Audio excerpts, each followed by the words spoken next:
Hi, I'm Dr. Brian Kaufman, a family doctor turned CLL patient here at ASH 2015, and I'm here with one of my longtime friends, Dr. Jeff Sharman. Dr. Sharman, you want to introduce yourself? Sure, thank you. I'm Jeff Sharman. I'm a hematologist oncologist. I practice in Eugene, Oregon, and I serve as the medical director of hematology research for U.S. Oncology. So you do a lot of direct patient care, but you also do a lot of research with a network of physicians across the country. Yeah. So what trials have you excited that you're looking at right now? There's a lot going on. You know, the last 24 months we've had approvals of 2 drugs. We're soon to have venetoclax, which is the next one to become approved. That's a BCL2 inhibitor. And for a variety of regulatory and logistical reasons and lawyer reasons, it's tough to start combining these therapies with one another until they're approved. And so the first challenge has been to get some of these drugs across the finish line, and then we can start playing with them together.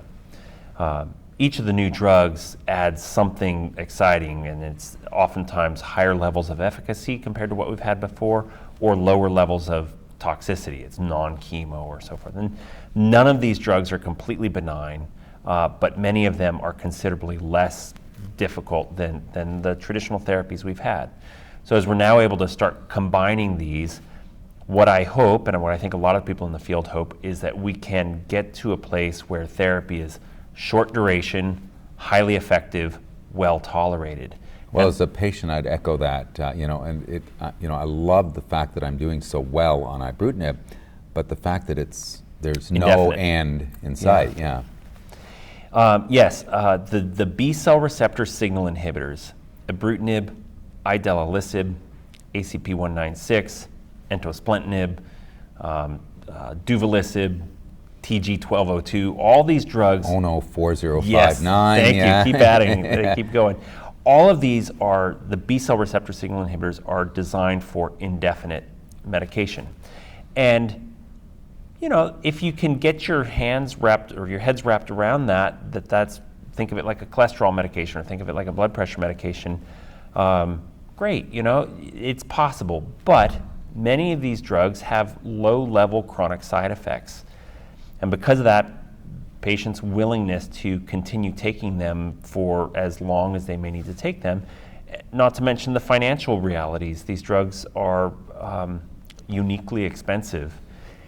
And so... and I would add that for a subgroup of these patients, complex karyotype 17p deleted, the curves aren't flat, that people do progress, admittedly at a low rate, but every year people fall off the progression-free survival curve. Yeah. So there's two things I would pick up on that.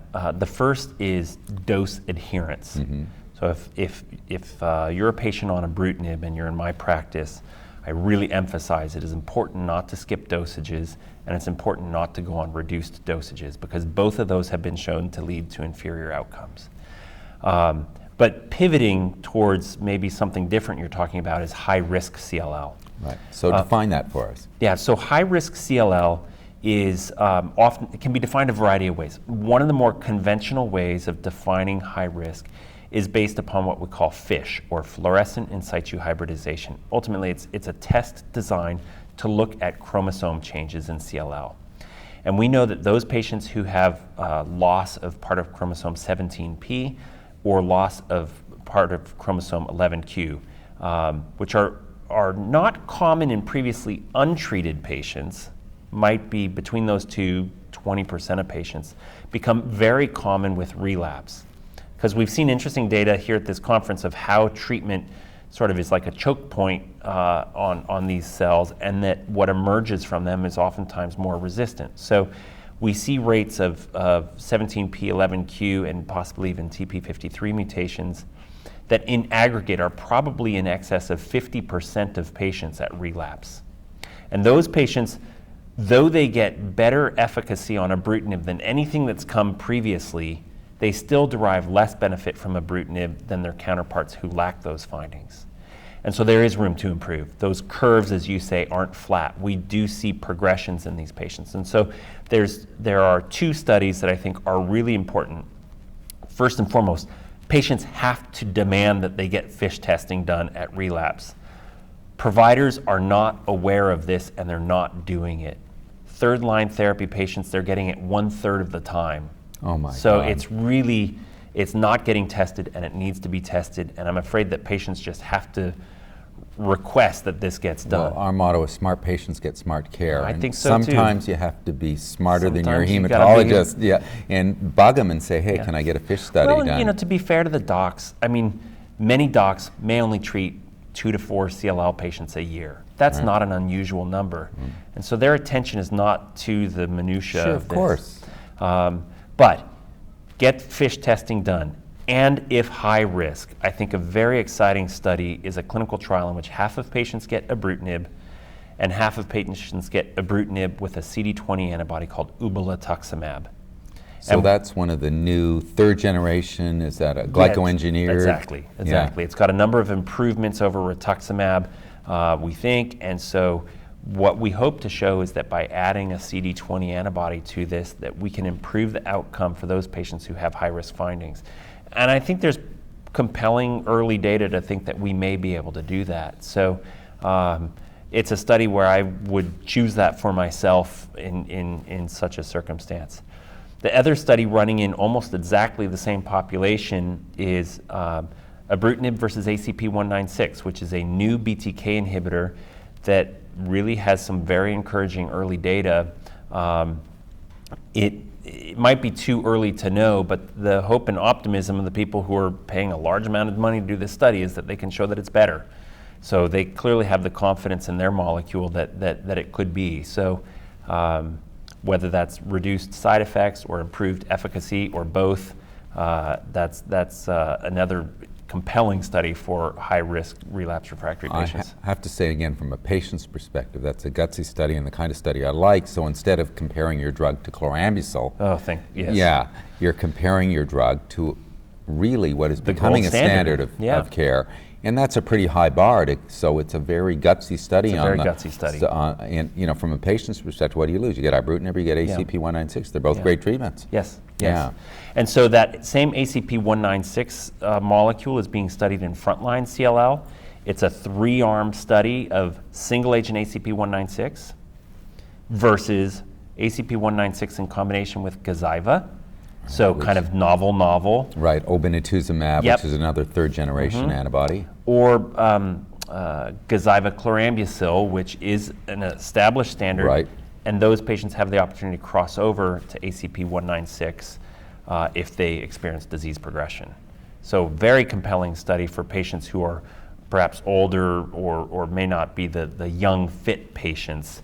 That one's looking at patients either above age 65 or less than age 65 with medical problems. Comorbidities where the chlorambucil obinutuzumab showed its efficacy, and that's where it got approved. Yeah, interesting. So these are open trials right now that are actively accruing? Those studies are open. We will also be soon to start a study for patients who are intolerant of ibrutinib.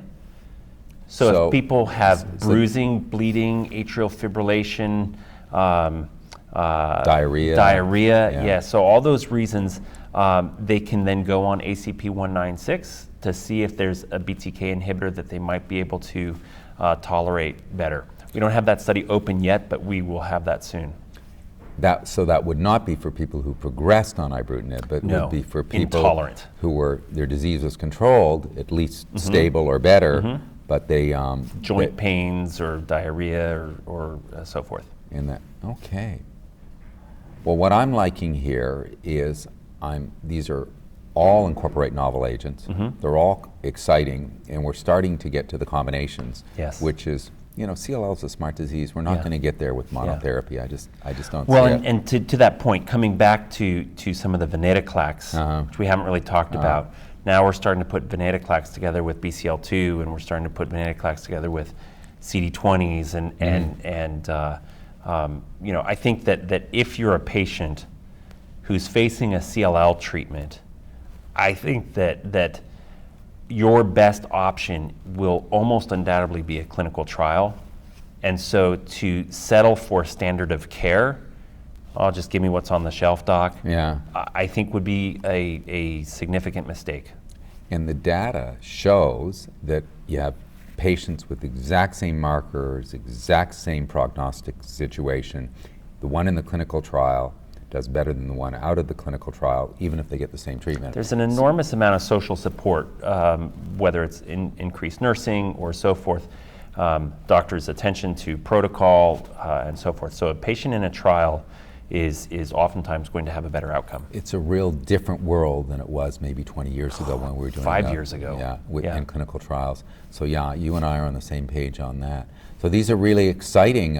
Any final thoughts on CLL, the role of clinical trials, or advice from patients, for patients from ASH? Yeah, I think just what you do is such an important mission, which is allowing patients to become educated. I think that any patient who is facing a treatment decision needs to be looking at what their clinical trial options are, and if you don't know what to ask, you may miss an opportunity. All right. Dr. Sharman, I always learn something. Thanks. Thank you. Thanks.